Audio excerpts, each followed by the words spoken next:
The storm that tore through my life began with a simple misunderstanding, but it quickly spiraled into something far more sinister. As a teacher, I had always believed in the power of education to change lives, but I never imagined how easily trust could be shattered by unfounded accusations. Igor, one of my brightest students, was at the center of this chaos, a boy who saw me not just as a mentor, but perhaps as someone he could confide in during his tumultuous teenage years. But Vadim, Igor's father, saw things differently. His suspicions grew like wildfire when he discovered the necklace Igor had given me, an innocent gesture from a student grateful for my guidance. Vadim accused me of manipulating his son's emotions for personal gain, twisting what should have been a heartfelt moment into something sordid and shameful.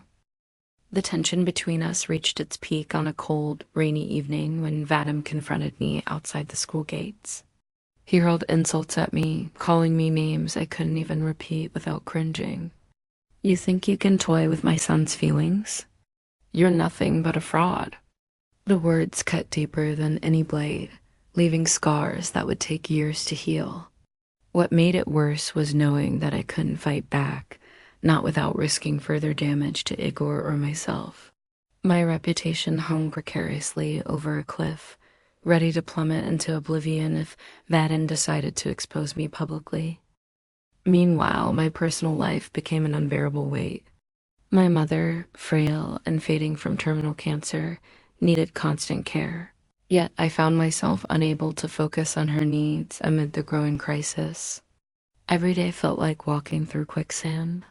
No matter how hard I tried, I sank deeper into despair. And then there was Mikhailo, my past love, whose sudden reappearance only added fuel to the fire. He reminded me of our youthful mistakes, stirring up memories I thought I'd buried long ago. His presence served as both comfort and torment, forcing me to confront unresolved guilt about choices I'd made years earlier.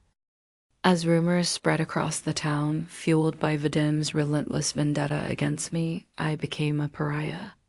Parents whispered behind my back, colleagues avoided eye contact, and even some of my students began questioning whether they'd misjudged me all along. It seemed impossible to escape the tightening noose around my neck. Yet, amidst the turmoil, I clung to hope that truth would eventually prevail. Hope that Igor would understand why I had to distance myself from him for his own good, and hope that somehow I'd find the strength to survive this nightmare. The tension between Vira and Vadim reached its boiling point when Igor, in a gesture of pure admiration, presented her with an exquisite diamond necklace. Unbeknownst to anyone, Igor had sold his late grandfather's heirloom watch, a cherished family relic passed down through generations, to purchase the gift. For Igor, it was a symbol of gratitude for the guidance and inspiration Vira had given him during one of the most challenging periods of his life. However, Vadim saw it as damning evidence of an inappropriate relationship. When he stumbled upon the necklace while rummaging through Igor's belongings, fury consumed him. "So this is how far you've gone?" Vadim barked at Vira over the phone later that evening. "You seduced my son into selling our family's legacy just to buy your affection?" Vadim wasted no time escalating the situation. He stormed into the school principal's office the next morning, armed with accusations so venomous they left everyone reeling. "She's not fit to teach children," he shouted, slamming his fist on the desk. "This woman has corrupted my son and probably every other student under her care." The room fell silent as whispers about Vera's past began circulating among the staff. Someone mentioned rumors from her previous job claims that she'd slept with the director to secure her position there. Though these allegations were baseless, Vadim seized them like a lifeline, spinning a narrative that painted Vira as manipulative and immoral. Vira, blindsided by the sudden attack, tried to defend herself but found her words drowned out by the rising tide of scandal. Parents demanded answers. Colleagues distanced themselves, fearing association would tarnish their reputations. Even Mikhailo, Her former lover, who still harbored unresolved feelings for her, couldn't shield her from the fallout. "I warned you," he muttered bitterly after hearing the news. "Your kindness makes people think the worst of you." Within hours, Vera received an official letter terminating her employment. The document felt heavy in her trembling hands, each word a dagger piercing deeper into her already fragile psyche. She hadn't done anything wrong, yet the weight of public opinion crushed her spirit. As if losing her job wasn't devastating enough, the media picked up the story, sensationalizing it with headlines like "Teacher exploits student for luxury gifts" and "Scandal rocks local school." Her name became synonymous with disgrace, and strangers spat insults at her whenever she ventured outside. Amid the chaos, Igor disappeared. Consumed by guilt and anger, he refused to return home or attend school. Vadim blamed Vera entirely, convinced she had driven a wedge between him and his son. But what hurt Vera most was knowing Igor now believed she had betrayed him. She wanted to explain, to tell him the truth, but fear paralyzed her. How could she reach out without making things worse? The storm inside Igor's heart mirrored the chaos brewing in Vadim's mind. When Igor learned he was being transferred to another class ostensibly to protect him from Vira, he rebelled with an intensity that shocked everyone. "This is my life, not yours," he screamed at his father during their final confrontation before he left home. The betrayal he felt wasn't just about the transfer. It was about years of neglect, of being left alone while Vadim chased success and ignored his son's emotional needs. That night, under the cover of darkness, Igor packed a small bag and fled to Kristina's summer house, a secluded retreat where they had planned to escape the world together. For days, Vadim called relentlessly, but Igor refused to answer. His silence was deafening, each unanswered call driving Vadim closer to madness.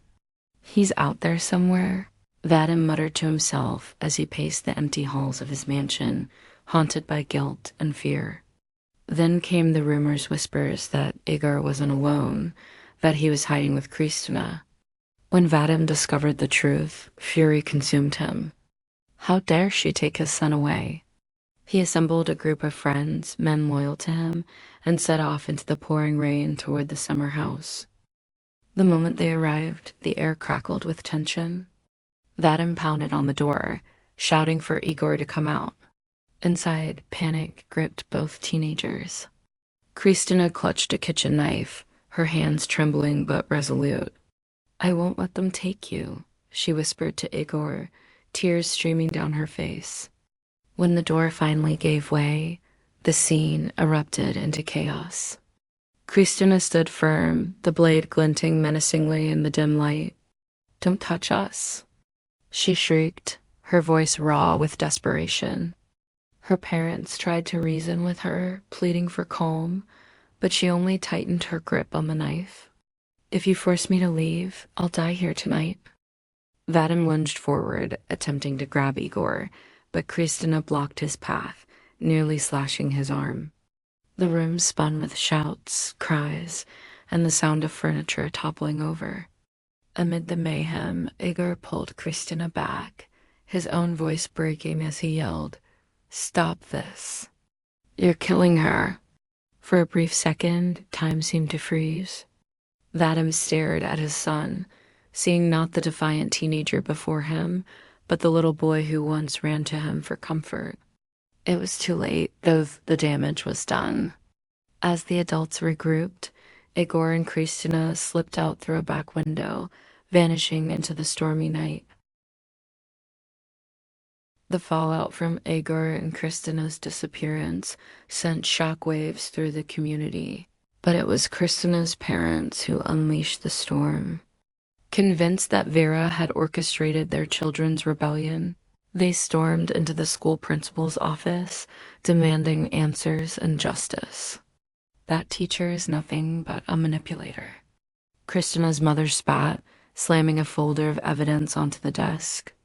Inside were screenshots of messages between Igor and Vira, harmless exchanges about literature and life lessons, twisted into something sinister by their accusations.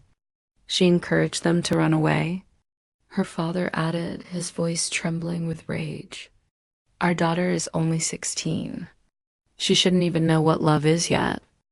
The pressure on the school administration became unbearable.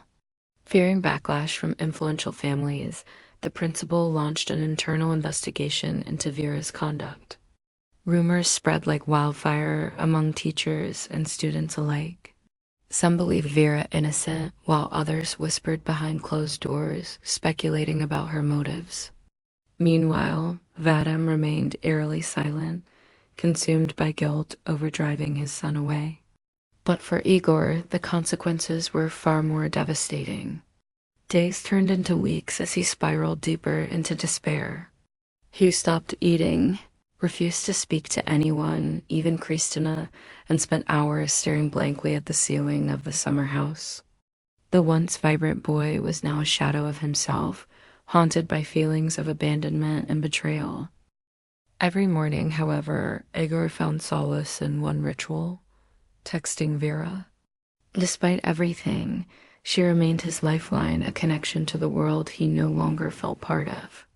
"Can you explain this poem again?" He'd write, attaching fragments of verses they'd studied together. Vera responded patiently, knowing these conversations were not just about academics, but also about keeping him tethered to reality. Yet each message tore at her heartstrings. She could sense the pain behind his words, the isolation, the self-loathing. One evening, after receiving a particularly bleak text, "I don't think I'll ever be happy again," Vera broke down in tears. Mikhailo, who happened to visit her that night, found her crumpled on the floor. "What's happening to him?" She sobbed. "He trusted me, and now look where he is." As the days passed, Igor grew thinner, weaker, until even Kristina began to fear for his life. "You need to eat," she pleaded, holding out a plate of food. But Igor simply turned away, muttering, "What's the point?" His despair seemed bottomless, a black hole swallowing every ounce of hope. And though Kristina tried to stay strong, cracks began to show in her facade too. Late at night, when Igor fell asleep, she cried quietly into her pillow, wondering if running away had been worth it. The fragile peace between Igor and Kristina shattered under the weight of mounting pressure from their families. Every knock on the door, every unanswered phone call, felt like a countdown to an inevitable separation. "If they take you away from me," Igor whispered one night, his voice trembling with desperation, "I won't survive it." Kristina clutched his hand tightly, her eyes glistening with tears. "Then we'll leave together," she said, her resolve hardening despite the fear gnawing at her heart. That same evening, they began drafting a farewell letter, a haunting testament to their love and despair. "We didn't choose this life," they wrote, "but we've chosen how to end it." In the days that followed, they gathered sleeping pills, hoarding them in secret as though preparing for a final escape. The thought of being torn apart became unbearable. Death seemed less frightening than living without each other. But fate intervened when Kristina's mother stumbled upon the unfinished letter tucked inside her daughter's journal. Her scream pierced through the house, shattering the silence. "What have you done?" she cried, clutching the paper as though it might burn her hands. Within minutes, doctors were summoned, and both teenagers were rushed to the hospital alive, but barely clinging to consciousness. Meanwhile, Kristina's parents sought retribution against Vadim, blaming him entirely for their children's plight. They hired a high-profile lawyer, accusing Vadim of negligence and mismanagement. "Your son corrupted our innocent girl," Kristina's father roared during a heated meeting. "You let him roam free while we trusted you to protect her." Vadim, already guilt-ridden over his strained relationship with Igor, could only stare blankly, unable to defend himself. The accusations stung not because they were true, but because he couldn't deny his own failures as a father. As the legal battle loomed, tensions escalated further. Kristina's lawyer presented damning evidence, text messages showing Igor's loneliness, photos of him wandering aimlessly around town alone, even records of Vadim's frequent business trips abroad. Each piece painted a damning picture of neglect, leaving Vadim cornered and humiliated. Yet amidst the chaos, Vera remained a silent observer, watching helplessly as the lives of those she cared about unraveled before her eyes. She visited Igor in the hospital, finding him frail and hollow-eyed. "Promise me you'll fight," she pleaded, holding his hand. But Igor turned away, too consumed by shame and regret to respond. The rumors spread like wildfire, consuming every corner of the town and turning Vera into a pariah overnight. Whispers about her affair with Igor twisted into grotesque exaggerations. Some claimed she had seduced him for money. Others accused her of exploiting students to climb the social ladder. Neighbors who once greeted her warmly now glared at her with disdain. One night, as Vera sat alone in her dimly lit living room, a rock shattered her window, sending shards of glass flying across the floor. Attached to the rock was a note scrawled in jagged handwriting. "Get out of this town, whore." She froze, her heart pounding like a drum in her chest. The sound of distant laughter echoed outside, a cruel reminder that she was no longer safe, even in her own home. Meanwhile, the backlash reached fever pitch online. Students mocked her mercilessly on social media, posting memes and fake screenshots of fabricated conversations between her and Igor. Her name trended locally under hashtags like #PredatorTeacher and #SchoolScandal223. Parents bombarded the school administration with calls and emails demanding justice or vengeance. "That woman is dangerous," one parent wrote in an open letter shared widely on community forums. "She preys on vulnerable children and ruins families." The pressure mounted until it became unbearable. Fearing protests or worse, the principal announced an emergency meeting to address the crisis. The day of the meeting arrived, and the school auditorium overflowed with angry parents, curious students, and local journalists eager for a story.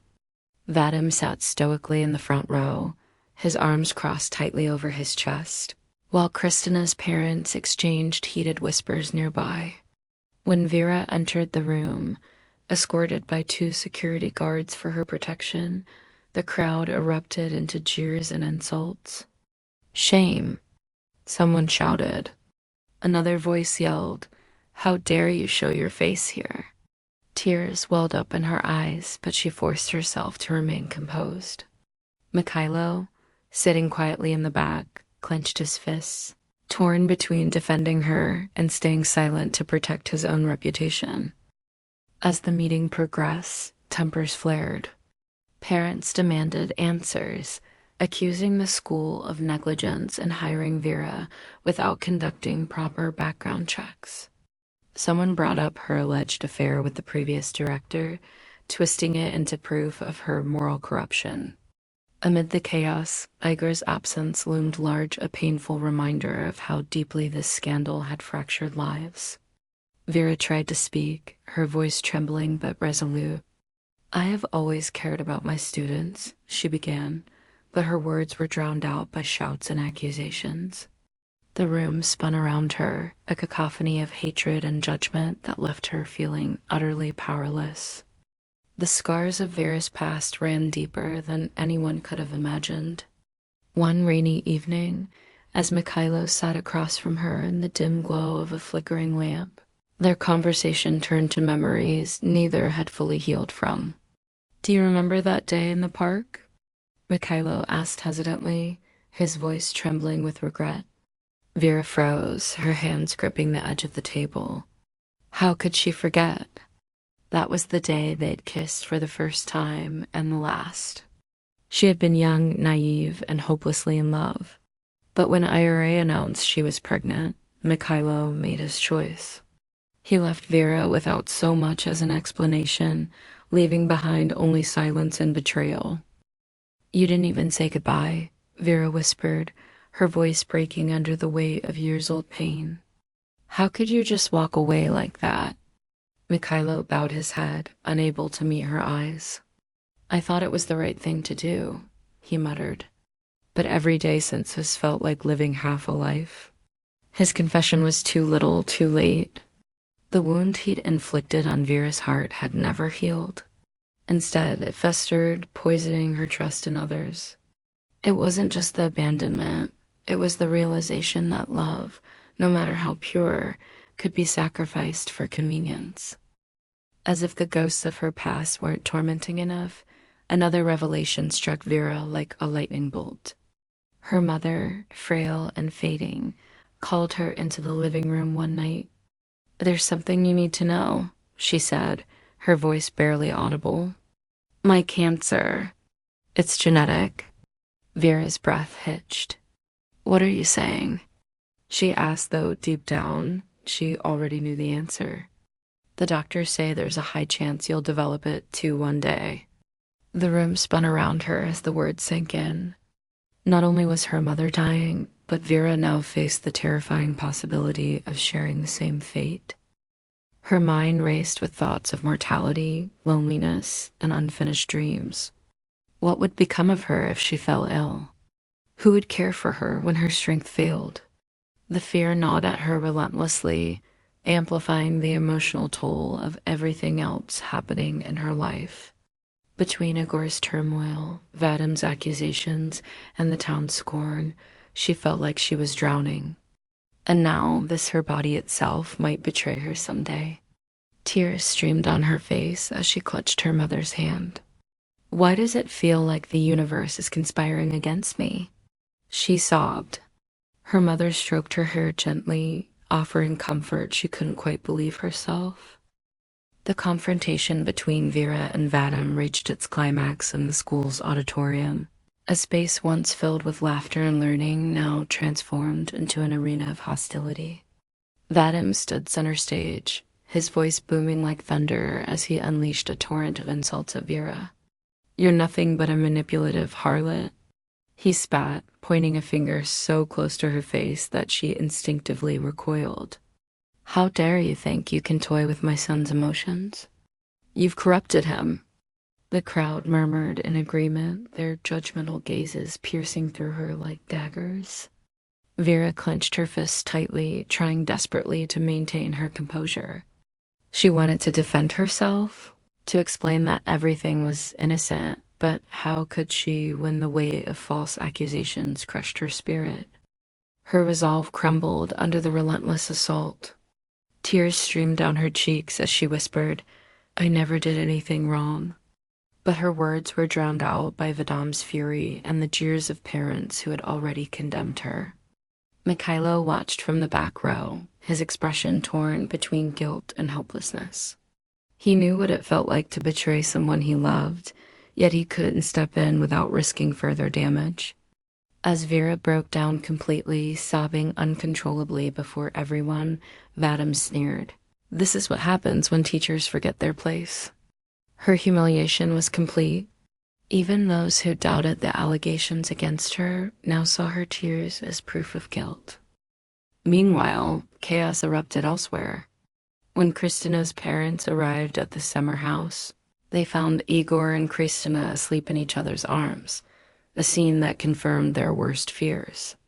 Their daughter's disheveled appearance and the unmade bed left no room for denial. What have you done? Her mother shrieked, shaking Kristina awake. Igor bolted upright, his face pale with shock. Before either teenager could speak, Kristina's father grabbed his phone and dialed the police. They need to know about this depravity, he growled, pacing furiously around the room. My daughter is only 16. 16. Kristina tried to shield Igor, her voice trembling as she pleaded, leave him alone. He didn't do anything wrong. But her protests fell on deaf ears. Her mother slapped her across the face, screaming, do you realize what you've thrown away? Your future is ruined because of him. The tension escalated until officers arrived, their stern presence adding to the suffocating atmosphere.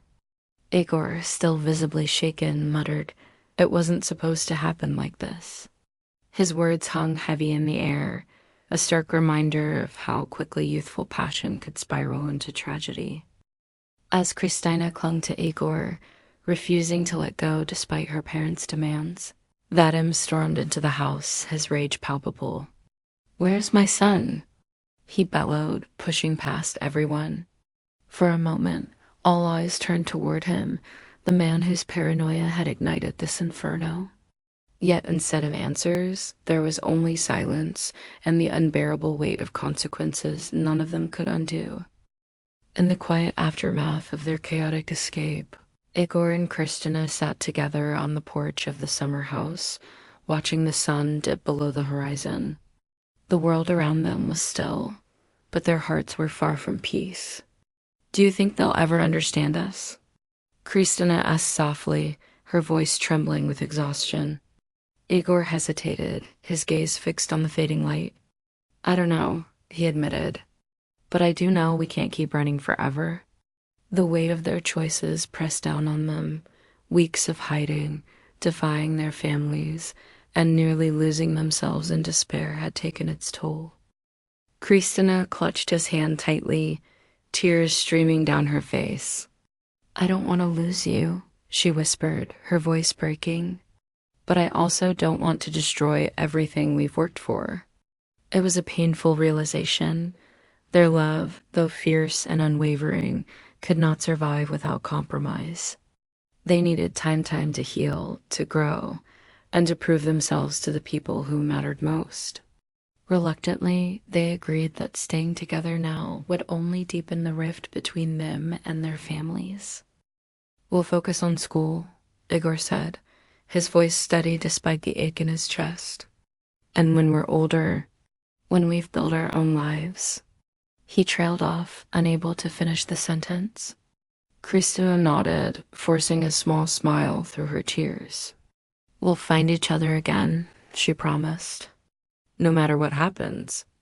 They sealed their vow with a long, bittersweet embrace, knowing it might be months or even years before they saw each other again.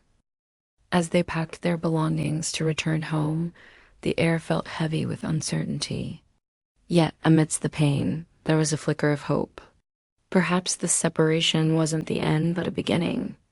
A chance to rebuild trust, to show their families that they were more than just reckless teenagers in love. The story of Igor and Kristina serves as a haunting reminder of the fragility of family bonds when trust is broken. Vadim, consumed by his own fears and insecurities, failed to see the emotional void he had created in his son's life. Instead of listening to Igor or trying to understand his struggles, he imposed harsh judgments that only drove the boy further away. "You don't know what it's like to feel abandoned," Igor once whispered bitterly, his voice echoing the pain of years spent longing for connection. The same could be said for Kristina's parents, who prioritized societal expectations over their daughter's happiness. Their refusal to acknowledge her feelings turned love into rebellion, leaving both teenagers trapped in a cycle of misunderstanding and defiance. Love, especially in its youthful form, burns brightly but dangerously like wildfire, untamed by wisdom. For Igor and Kristina, their passion became a double-edged sword. It gave them strength to defy adversity, yet left them vulnerable to judgment and scorn. When society labeled their relationship as reckless and immoral, they clung tighter to each other, believing no one else would ever understand. But without support or understanding from those closest to them, their love teetered on the brink of collapse, threatening to destroy not just their dreams, but also their lives. The tragedy deepened with every accusation hurled at Vira, whose only crime was caring too deeply about her students. Society's quickness to judge her without evidence revealed how easily fear can distort truth. Igor's despair, Kristina's defiance, and Vira's downfall all stemmed from the same root: a lack of empathy and communication. In the end, the story warns us of the irreversible consequences of neglecting emotional needs. It urges parents to look beyond their biases, communities to rise above prejudice, and individuals to nurture love with care rather than suffocate it with doubt.